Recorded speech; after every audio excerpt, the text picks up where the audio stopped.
Welcome to the Work in Progress podcast. This is a space where we want to create conversations around things that actually matter. We hope these words encourage you to know that no matter where we are in our journeys, we're all still a work in progress. What's up, Work in Progress people? Work in Progress family. I feel like I say Work in Progress family all the time. Work in Progress family, we're back. One of these days, in the near future, we're going to get more consistent because we got some cool stuff coming up. Hey, we do like a couple episodes a month. That's pretty consistent, okay? First of all, that's good. But dude, this is awesome. I love doing this, and I really hope that you guys get some value out of it each and every time. Because like we say all the time, we're not experts in this. We just know where we've messed up and where we've struggled. And so if we could shed light on some of the ways to get past that, then that's all this podcast is for. So we're doing this podcast for young adults, people in their 20s and 30s and exiting college, exiting high school, or living in their young adult life with a job, just trying to figure out how to live this life as being an adult, being a Christian, and trying not to just be of the world, but just, you know, like we're just trying to navigate this as best we can. And so got a pretty heavy topic today, actually. And it's one that, just to preface, many people struggle with, probably more people than you would ever think struggle with. And it's for guys and it's for women and it's for everybody who has like, I don't know, flesh essentially. And so we're talking today about the struggles and the craziness of lust and pornography and the detriment that brings to all of us, regardless of our faith or what we believe in. It's just a harmful thing, man. Yeah, I think more and more now you're having more and more research come out that says like the damaging effects that porn has on your mind, the rewiring that it does to your brain. And so like you said, like it's something that as like a spiritual, a Christian, a follower of Christ, like something that we have to talk about in church and in our small groups, in our discipleship groups, but also like even if you're like on the outside looking in of like, man, I don't know about like the religion or the spiritual side of this, like just the overall, like your health, like it's not good. Like there's more and more stats that are coming out all the time. On top of that, like we see the damaging effects of just that industry and what it has on human beings. And so, it's definitely a heavy topic, but an important topic because I think you've got like some crazy stats over there about just the amount of people that are dealing with something in this ballpark. So yeah, man, I like what Craig Groeschel says about it. Like he calls us followers of Christ, the warriors, right? Like we're warriors fighting these battles all the time. And he's like, if you're a warrior for Christ, then you got to have a battle plan. And so today, hopefully we can lay down like some ideas of a solid battle plan for you to take with you if this is something you struggle with, or if this is something of somebody you know who struggles with it. Yeah, man. And so off the top, one of the things that Groeschel also said, like, which really stuck out to me, which like it convicted me, honestly, is what the word is. And he was talking about how there's a statistic where it's like, 60% of men, 15-ish, 40% of, I don't know what the stat was, more men than women look at porn at least once a month. Yeah. But then he described what that meant, right? And he didn't say like exclusively people who are addicted, who like search the websites and have all the web browsers favorited.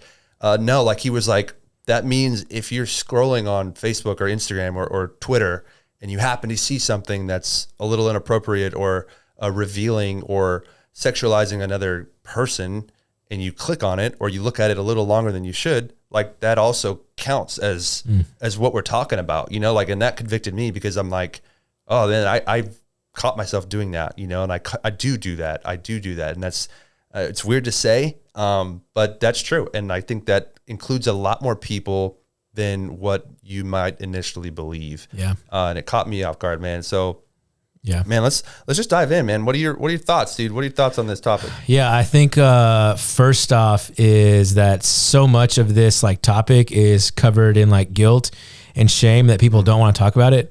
But I think when you read those stats, I think those are like from an earlier statistic. Yeah. It's somewhere like almost 80% of guys deal with something along in this area, lust, porn, and almost like 33% of women now. Yeah. And so, I mean, like think about it. That's like 3/4 of every guy, like all the guys out there, and a third of all the women are dealing with this. And so honestly, I think the enemy likes us to feel guilt and shame in this and not talk about it, because then it's just like a field day, like running rampant. Like this is just it's an epidemic. And so the first thing I think we have to talk about is that, like, not that we don't want to normalize it, because porn has just become such this normal thing in culture.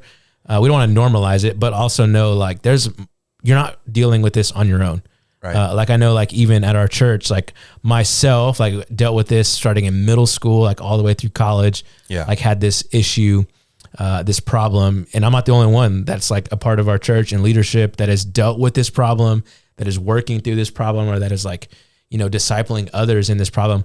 And so, like, I think that's the first part. Right. Is that, like, you don't need to feel like ashamed or guilt of this, because we're all dealing with like sin and areas in our life that need to look more like Christ. And so I think the first thing, you mentioned it earlier in our off camera stuff, of just about like the thing you need to do is like be honest with yourself. Yeah. Like, because it's so easy for us to be like, oh no, I don't have that problem. Like, that's not me. Like, I don't deal with that. Right. Yeah. But you're not actually being honest with yourself. Because again, statistics are showing us that a large amount of people deal with this. And so the first trick, the first scheme of the enemy is for you to lie to yourself about, like, oh yeah, you don't really have a problem. That's good, man. And then what happens is that, like, this little problem that you're lying about, that you're trying to cover up, becomes a really big problem. Yeah. Because it doesn't just stop by the one glance here, the one glance there. Like, no, it continues to roll and to roll and to roll until you are in a space where it's like, man, I am completely out of control. I need help. But if you don't actually start by saying, hey, I've got a problem and the truth, then you don't actually get the help you need. And so I think that's where you start, is like first admitting, like, hey, I have a problem. I think, like, for me in my own personal experience, like I said, I was exposed to it at a friend's house in 7th grade. And I didn't really admit that I had a problem until college. Like, that's a long time to like wrestle with this, of like trying to justify, like, it's not really that bad. It's not that big of a deal. And then getting all the way to the point to college where it's like, no, this is wrong. This is a big deal and I need help. Right. And I was grateful for a lot of people in my life, most notably being my wife now, who at the time, like, called me out on just kind of like that. It's like, we're not doing this. Like, this isn't happening. And so I think, like, that's important, to stop lying to yourself and to realize, like, hey, we all carry our own, like, baggage and our own sins. And if yours is an addictive tendency, especially in the area of lust and porn, like, you need to talk about it. Like, you need to bring it out. So yeah, it's one of those areas in the heart where it's like, because there's so much shame and guilt with it, you don't want to bring or shed light to it, because you feel like you're the only one, and you feel like you can't talk about it because it's such a taboo subject, or nobody talks about it, so I won't talk about it. I won't share mine because I don't want to burden anybody. And when they do talk about it, it's almost like glorified, right? Like, you talk culture outside of us is like, man, we over sexualize everything. Yeah. And so it's like, oh, you watch porn? Oh, okay, cool. Like, whatever. Right. Like, and that's not the case. Like, that's not good. It's not healthy. Yeah. And that's just some kind of like false misconception that's been out there. And so, I agree with that. I agree with that. And so I have a question to start. Like, why is it bad?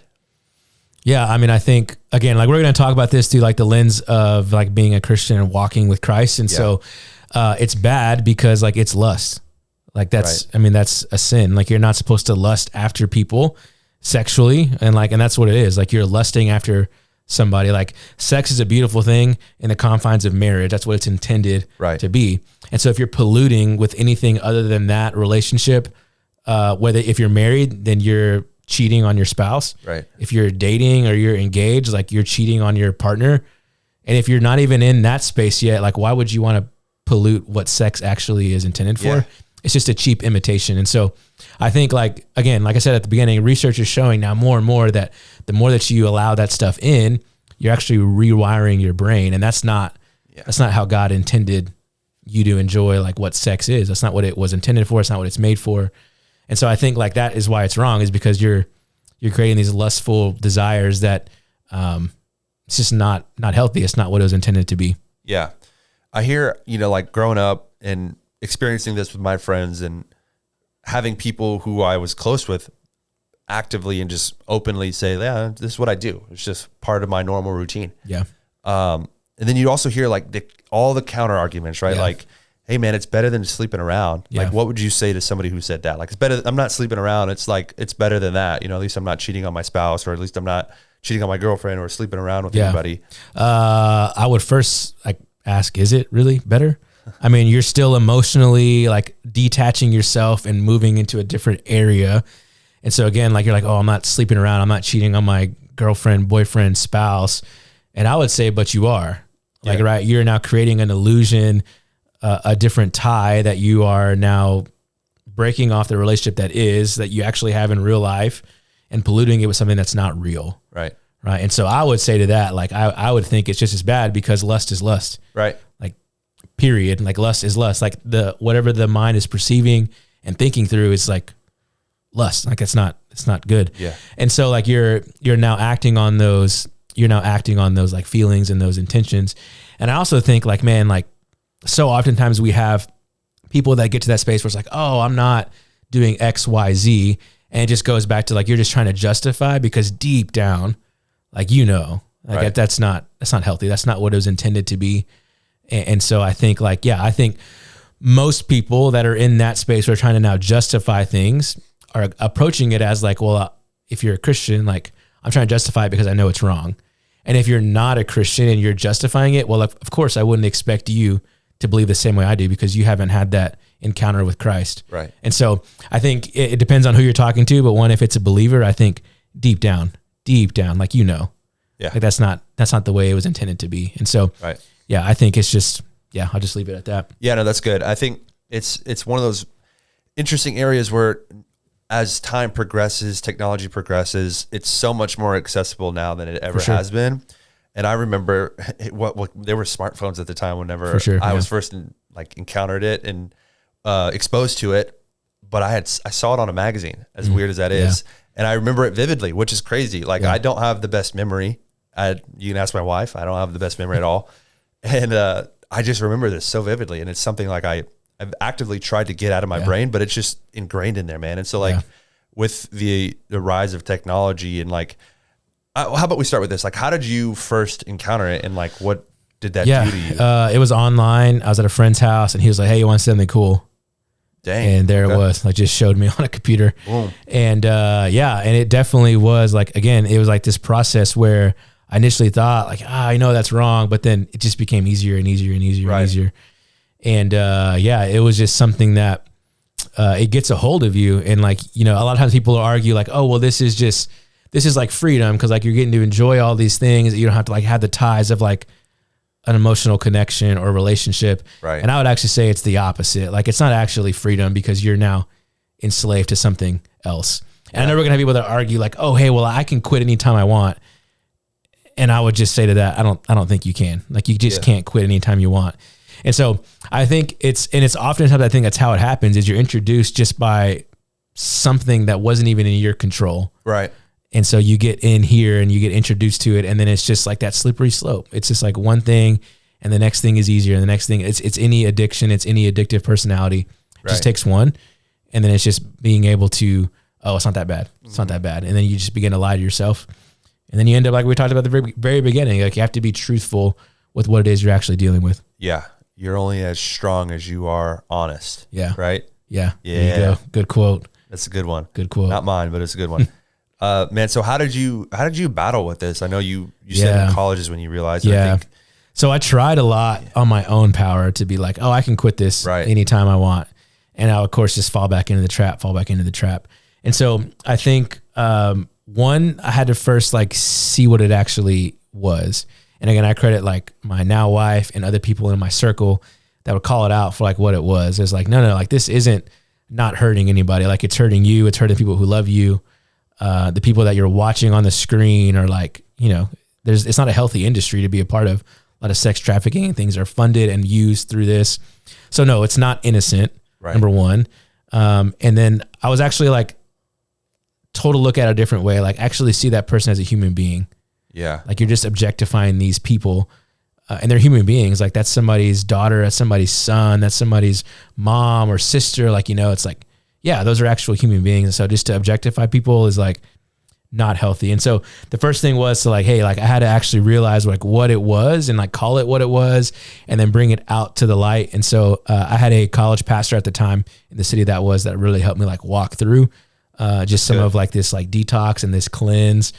And honestly, like it was one of those things where he walked me through a lot. Like I had people in my circle that like were there and like I could call and get help for. And honestly, like I had to pray a lot. Like I had to just get like really real with God and like pray through a lot. And so that was a process. And then somebody, actually the college pastor that I was walking through was like, hey, you got to realize, where are you tempted? Like, where are the areas, whether it's like, is it an emotion? Like, are you stressed? Are you tired? Is it one of those things that's leading you to be in that space? What is it? Is it like when you're alone, are you using a computer or a smartphone, or are you doing all that? Like, what are your temptations? Right. And so then recognizing what those temptations were and then removing those temptations, like getting away from those areas that could lead you down the wrong path. So yeah, a long journey for sure. Yeah, it is a long journey, man. And I think even as somebody who, was never addicted like that, I think, modern times call for different types of addictions. It doesn't have to be going to a website or looking up X, Y, and Z. A lot of the things that I think were in my past were like, I knew that was wrong to go to those websites or to check out that stuff. But for some reason, there was a justification when it came to like real people. I was like, okay, like, well, this person that I maybe think looks great, in another class in my same grade and same school, maybe I might try something over there because I know that there's phones now and we can like, there's a lot of different ways to do that in modern times. And like, that's not good either. And I think this is just an issue that hides itself in a lot of justification in many ways, right? And it's all lust at the end of the day, and it's all sinful. And so there's no way to justify sin.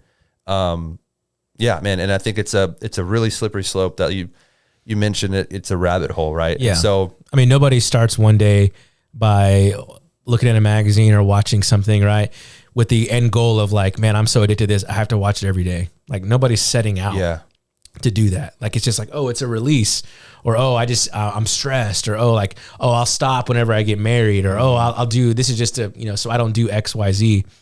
It's like, yeah, but that's not how our human traits, personalities, it's not how we're wired to be. And so like to think that you can control it somehow or just dabble in it a little bit is really like, it's foolish. Like that's not how it works. And so I think that like, if you're listening to this and you're just like, oh, like every once in a while, like not a big deal, or, oh, hey, I watch certain movies or I watch music videos that I know like have some of these things in it, but I'm not actually like dabbling in the full stuff. It's like, you're only fooling yourself. Like to start, there's really no like stopping place that you actually get to control. And so I think like as we're going to shift the conversation and move a little bit to more like actual practical steps. But I think like this whole point is like to realize like you have to be truthful with yourself.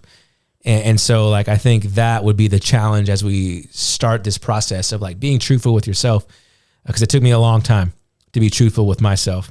Yeah. But once you get to that point, then you actually get the help that you need. Yeah, absolutely. And so I think that would be my challenge for those that are like listening or watching, like, right. It's just like, be truthful with yourself. Like you don't need to be ashamed or be guilty if you're dealing with something like this. Like just be truthful and honest and then seek to get help. Yeah. Yeah. Cause you're not gonna be able to do it alone. Yeah. You can't do it alone. And you also have to realize that it is a battle, right? And as to carry on with what I said earlier, like as a warrior, like you're not going to win every battle, but that's okay. Right. Like as Christians, as believers, we have the same power of the Holy Spirit that dwells in us is the same power that brought Jesus back from the dead. Right. Mm-hmm. And so that is greater than any addiction or any lust that we could ever imagine, any sin. Right. And with that in mind, it's like, just know that don't be too hard on yourself if it happens and you do fall, right? Or if the battle is lost a day, because the next day you get right back up and beat it that day, right? So it's an ongoing thing that will continue throughout your life, right? Yeah. I'm sure like even you to this day, being past it for probably many years, it's still something you still have to actively. Yeah, I think I think that's a good point. Like I don't remember the exact, I think it's almost been like 7 years now, but that's awesome. Man. Like, but what it is like, it's almost like a daily thing of like, hey, I am not going to be on certain social media platforms. Like I'm just not going to, because I knew that in my past, like that's where it was easy for me to just like fall off the train. Something like I'm a grown man, I'm an adult, but I still like monitor like what I'm watching. Like if it's a TV show or a movie and it's got like explicit sex scenes in it. Like my wife and I, we always parents got everything even before we were parents.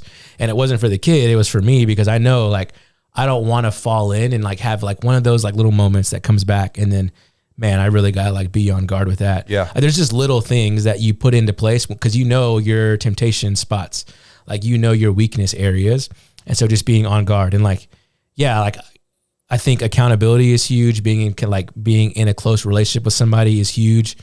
But also like, I mean, we've talked about it a little bit off camera of like, man, if with so much easy access on a smartphone, like maybe you need to get a dumb phone. Yeah. Like maybe you need to get something that has no internet on it, nothing, and get it in close community with somebody and just like work your way back. Like, there's a passage in scripture, Matthew 5, where it's talking about like, you know, gouge your own eye out, cut off your hand, because it's better to enter into the kingdom of heaven missing one of those than have your whole life, like your whole body thrown away.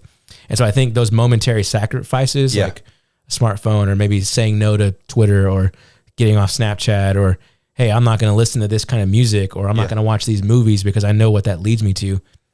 Like momentary sacrifices are worth so much when you experience like the kingdom of heaven. And so, and even freedom in the now, right? Yeah. Like even freedom on a daily basis is way more beneficial than having the ability to scroll on Instagram, right? Or having a smartphone even, because you realize, I'm sure you said you've done detoxes from Instagram and social media and all that stuff. When you do that, you feel so much better. Like you don't realize how much better it's going to feel until you do it. And you're like, oh man, this is actually really nice. So real quick, as we wrap up, let's go over a couple things for sure. Like practical ways. Yeah. I think, JP, pastor out in Waco, on his podcast, they gave like a really great analogy for this, like CPR. Like we can all remember CPR. And this is what CPR stands for him: confess, pray, and remove, right? So confess, like, again, that's like seeing what it is, like being truthful with yourself and then confessing your downfall with a community, right? We talk a lot about on this podcast about being in community, being in discipleship relationships, having a mentor and accountability partner. Like confess those things and have somebody to walk along with you. Right. The P in that stands for pray, like pray all the time. 2 Corinthians 10:5, we had it up here on the screen earlier. Right. Take every thought captive. Like you want to take every single thing that you're thinking through captive, right? How do you do that? Yeah. It's by praying. It's by saturating yourself with more Jesus. Yep. The more you look like Christ, the less you look like the world. And so saturating yourself with more Christ actually leads you further. So confess, pray, and then remove. That's what we talked about. Like identify where your temptations are and then actually remove those temptations. It might sound a little radical, like, right, when you're with your friends and they're like, hey, let's go watch this movie. And you're like, nah, I'm not going to do that because I know what's in that movie. Yeah. It may sound a little radical, but like, again, how great is that witness to be like, hey, like I'm not going to fall for something that's like cheap or fake. Like I'm not going to do that. And so, I mean, I think that's like a really easy way to think about it. CPR, easy to think about, an easy alliteration, not so easy to do. And so CPR, I think, is one that sticks in your head and maybe it helps you out. Something that JP said stuck out to me. He said, when it comes to the C, confess, he said preemptively confess when you feel yourself getting that urge to look at something you shouldn't or to do something you maybe shouldn't do. Or even if you're with like a boyfriend or girlfriend, and you feel things escalating, confess to them immediately. Like, hey, I think this is going to go down the wrong path. Like maybe we shouldn't do, like say it out loud, be vocal in it so that you can get it out there and shed light on the darkness that may be rising in your heart or that lust that wants to come up to the surface. Yeah. But those are super good tips. I think those are really good to keep in mind, even if you're constantly and you're still in that struggle or that battle. CPR, just think about it all the time. And I have to tell myself at least once a day, man, like take your thoughts captive. I said it today, man. I said it today. I was like walking and something caught my eye and I was like, take your thoughts captive, and you look away and you say a little prayer like, God help me, like take me to my truck, no issues. And yeah. I mean, that whole take your thoughts captive, it's not just in like the lust realm. It's like everything. Like when I'm angry, when I'm frustrated, when I want to like cuss somebody out for cutting me off in traffic, right? It's like all the time. Mm-hmm. And so the only way you get to actually take every thought captive is by saturating yourself with more Jesus. Yeah, and so exactly. I think that's like the journey, the progress that we're on. Like that's the journey that we're trying to get to. And so nobody's perfect, obviously. Yeah. But we can all strive to come together and work toward looking more like Christ every day. So Amen. we're going to wrap up our conversation. Man, there are so many good resources out there. Yeah. Maybe we'll link a couple in like the YouTube notes, video notes, whatever. Either good podcasts or good resources for you to check out. Absolutely. If you're local and you're looking for a place to connect, man, we'd love to have you at our church. We got a lot of people in our church that'd be willing to walk with you, who are walking through this, have overcome this, or walking, that would love to walk with you. And so just know that you're not alone. Like, it's not something to be guilty or feel shameful about. Like, you're not alone. And so the important thing is to bring that truth to the light and then begin to work. And so absolutely. Yeah. And there's a group of guys at our church actively trying to trying to get together, whether it's weekly or bi-weekly or bi-monthly or whatever it is. Like, there's a group. And so you're not alone. I think that's the most important thing to remember. And don't be alone. Don't be alone. All right. So real quick, did you do a creative? Nope, didn't do it. Didn't do it, bro. Who'd you do? Didn't do a creative. I had a couple. Do you want me to still do one, even though you didn't do it? Yeah. So I just finished a book by one of our very own people in our church. Her name is Stephanie. She has a book out now about dating.